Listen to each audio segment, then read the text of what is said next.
I'm going to talk about your art, antiques, and collectibles. How are you, Lori? We're getting you a microphone. Have you traveled lately? Don't bother. I don't care where you're getting to, unless heaven. If you're going to heaven, okay, take the trip. But the rest of it, not worth it. Oh my gosh, what a pain in the neck traveling is now. Difficult, right? So we're in SeaTac, we get off the plane, we go down, okay, go here, you're gonna go to get, ground transportation. So you get on one of those trains, and you're on that train, and you get to one terminal, and then some guy says, the train's closing, it's too late. Is it my fault the flight comes in at midnight? It's not my fault. You can't go this way, so you have to walk all the way around to get to the other place. Then you get to the hotel. That's even more fun now. They ask you at the hotel, this is a big name, scale, upscale, nice hotel, right? What do they say? Would you like housekeeping services? Why the blank am I coming here if you're not going to make my bed? Right? And pick up the towels. Are you right? I'm right. You know I'm right, right? Okay, fine. So I've been asked, do I want housekeeping? Why would I come? Of course I want housekeeping, right? Actually, I want them to come with me back to my house and pick up the towel. Right? Yeah. Okay, so there's that. Then you get up and then they say, well, you can have breakfast, whatever you like. Okay, well, we'll have breakfast, whatever we'd like. Oh, but you can only have it from this row. Okay, now I'm going, I need a different hotel, right? We need a different hotel right now, right? Guess what? All the other hotels are like this. So traveling has changed a lot. I did have my choice last night of dinner on first class, right there on the plane. It was very nice. I had, chicken. Do you want chicken? Do you want ravioli? Do you want this? But no dessert because they're putting every American on a diet. In first class, on a major carrier, you're not getting dessert. Now, excuse me, aren't we all addicted to sugar? We're all addicted to sugar, come on, admit it, right? If it's not, we are, okay. No dessert. There was one guy in front of me, I thought he was gonna hurt her. I thought he was like, what do you mean I'm not gonna get, you can't find a cookie, right? I mean, you can't kind of find a cookie on this airline. Anyway, crazy. Tell me about this. This is what this reminded me of is, of course, the Chesapeake and the Ohio Railroad, maybe we should all go on trains. Have you been on trains? Better, right? Are you going home on a train? A lot of you came a long way to see me. There were some girls who were here earlier. They said, Dr. Lori, we're not going to stay for the second show. You appraised our stuff, and thank you. We drove 12 hours to see you. I said, that's a long way. She said, I know. We had to see you while you were on the West Coast. Tell me about this. So you have a collection of them. So this is 1946, and you have February. Last I checked, we need January, which also has my birthday in it, so we really are missing one little, Have I? Oh, dude. Oh, excellent. I was getting scared. Thank you, Ken. Good. We almost got scared. Good. All right. I didn't mean to frighten you. So we've got the cats, which is characteristic of the Chesapeake and the Ohio, all right? Chromo lithographs. Chromo, like Kodachrome, right? Color. Chromo lithography, very popular, right? And then you've got of course, all of the sheets for the dates of the calendar. The Chesapeake and the Ohio is relatively important, as they all are, and we also have the copyright from 1945, the Chesapeake and the Ohio Railroad Company, which is right here. I always want you to look for these copyright indicators. It might be a copyright symbol, the C in a circle. A lot of you don't recognize the C in the circle. That's the copyright symbol. It could be on jewelry. It could be a mark on a piece of advertising memorabilia. It could be anywhere, but look for it. Or it has the word spelled out, copyright. The date should always be there, okay? Now this is in beautiful condition. There is a pinhole up here, which you can see through. I don't know if you can see the pinhole right there. So those kinds of condition issues are going to be problematic. Also notice here the side perimeter you're looking at, of course, some creasing and also some tanning, or what's called acid burning, because it might have been in cardboard or it might have been stored in fact, a drawer, right? Drawers of wood will off-gas, so you never know. So this one is one of a collection of how many? Okay, so we're saying we got from 39 to 59, so you've got at least 20, okay? And they're all in this condition? Is this one of the better ones? Okay, so this is one of the better ones, but not the oldest.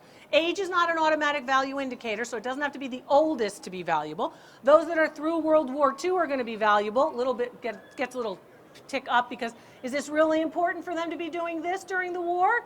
not really important, but they still want to maintain what is sort of some normalcy in their advertising. So you see these pieces. So you might get a little bit more money for those from 1941 to 1945, right? Maybe another 10% for each one. The one in my hand is worth about $200.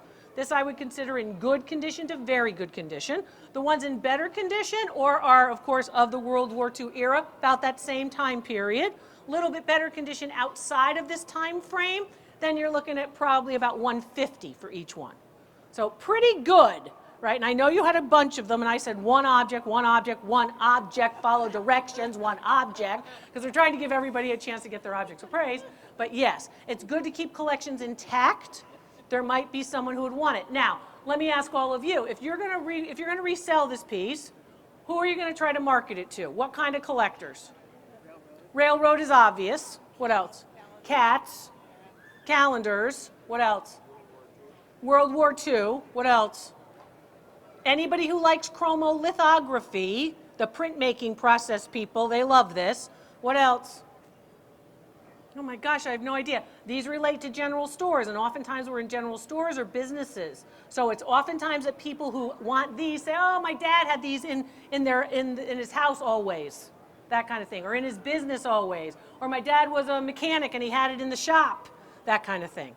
Lots of people you want to market to, and anytime you market an object, you want to market to as many of those categories as you can. Excuse the pun, categories, right? But the cats are really quite fine, and cats do very well. Now, this particular cat, generally, oftentimes associated with, of course, not only the artist, but the Chesapeake and the Ohio. You've got the artist as well. Sometimes you'll see collectors only of these illustrators that will be important too. You store them in an acid-free Solander box. Acid-free Solander boxes are chemically inert, acid-free, and they're very easy to, they're basically flat files. So they're about this big, they're about $25, and they keep all your objects in the dark. Yours would definitely fit into a standard Solander box. Or acid-free collector's box. And that particular piece, you would basically take interleaving paper, which is usually like tissue paper, as long as it's acid-free, and you make sandwiches. So you put that in, and then a piece of interleaving paper, and then another one of those calendars, and interleaving paper, and there you go. You could probably put the whole collection of 20 into one box. It's worth it that way. You can take that box, and you can put it on the upper shelf of a closet, maybe in a guest room, under a bed if you wanted to. You can get them away. I hope that answers your question. Thank you. Yeah, my pleasure. Hi, how did we acquire this bracelet? I love jewelry. I just love it. Don't you love jewelry? Hi, Missy. Missy and we all did a video call recently. It was wonderful. It was wonderful. We had fun. Yeah. Yeah, the video calls are a lot of fun, yeah. Oh, I'm sorry. Hi. I love you too. I love all of you. Thank you for coming. You're so cool. We're excited. So, Native American elements, the Thunderbird, for example, some masks. You've got most of these Native American elements actually relate to the Pacific Northwest. Here's, of course, the famous and mighty salmon. That was wonderful to see. If you haven't had a chance to get to, of course, Vancouver, Seattle, Alaska, this neck of the woods, you really got to go. You got to come. You got to come. The airport's not that bad. It'll be all right. So we've got this piece, and I'm hoping for a mark that says 925 on each one. It says sterling. Excellent. So it says sterling, copyright on each one of these charms. Okay, how'd you acquire it again? You were in your 20s? Yeah. So last week you got this. Missy, we're going with that. Yeah. We're going with that. Me, I'm 26. All the rest of this is just your imagination. Have you worn it at all? What's wrong with her wrists? Her wrists are little. Oh, okay. Nothing wrong with that. Look. Yeah.